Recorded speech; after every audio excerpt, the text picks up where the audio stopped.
Hello दोस्तों, बोलिए गणेश जी महाराज की जय। आज हम भगवान विष्णु के छठे अवतार भगवान परशुराम के बारे में संपूर्ण जानकारी जानेंगे। भगवान परशुराम का जन्म भगवान विष्णु के 10 पूर्ण अवतारों में से छठे अवतार के रूप में हुआ था। इस अवतार का मुख्य उद्देश्य पृथ्वी से पाप का अंत करना, भगवान विष्णु के भविष्य के अवतारों के समय अपनी निर्धारित भूमिका को निभाना तथा अंतिम विष्णु अवतार कल्कि को शिक्षा प्रदान करना है।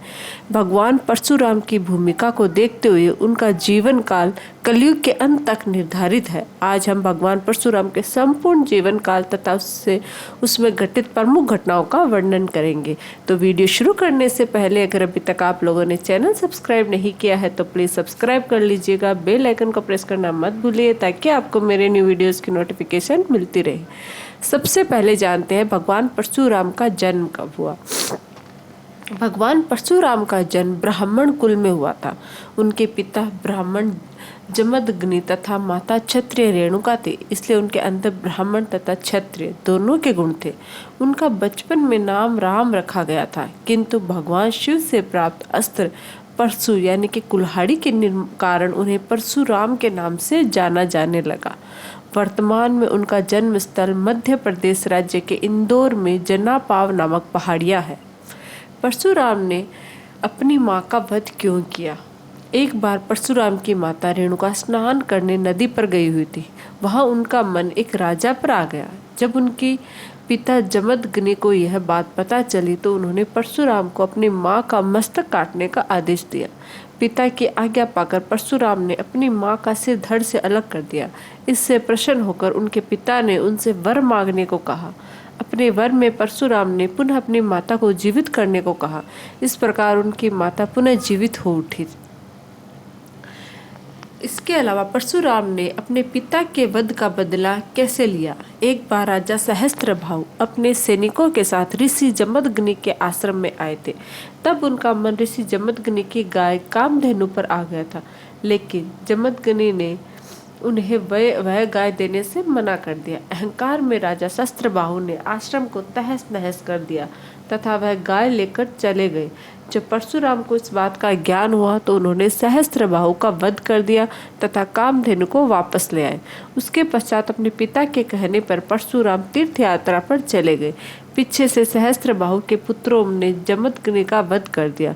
जब परशुराम तीर्थ यात्रा से वापस आए तब अपने पिता की हत्या से इतने क्रोधित हो उठे कि उन्होंने 21 बार राजा सहस्त्रबाहु के हृदय क्षत्रिय वंश का पृथ्वी से समूचा विनाश कर दिया।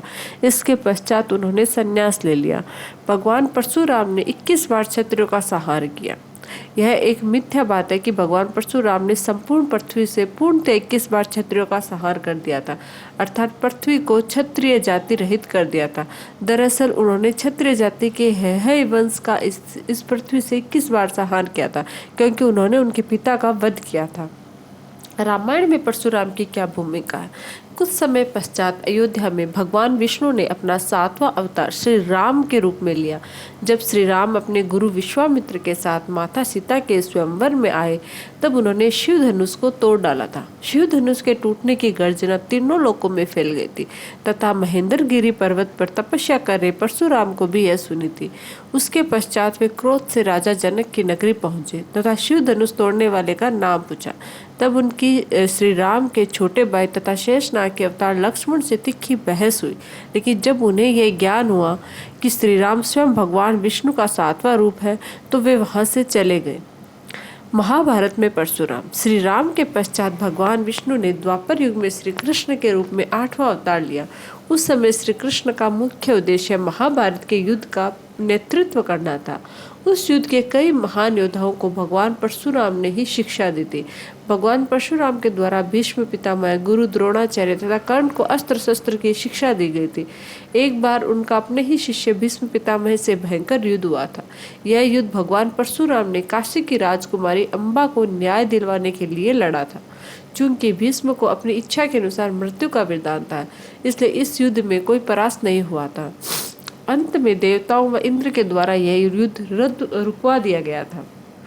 महाभारत के एक और महान योद्धा कर्ण ने भगवान परशुराम से झूठ बोलकर शिक्षा ग्रहण की थी। कर्ण के इस असत्य से भगवान परशुराम इतने ज़्यादा क्रोधित हो गए थे कि उन्होंने उसे श्राप दिया था कि जब भी उसे अपनी इस विद्या की सबसे ज़्यादा आवश्यकता होगी उस समय वह उसको पूर्णतया भूल जाएगा।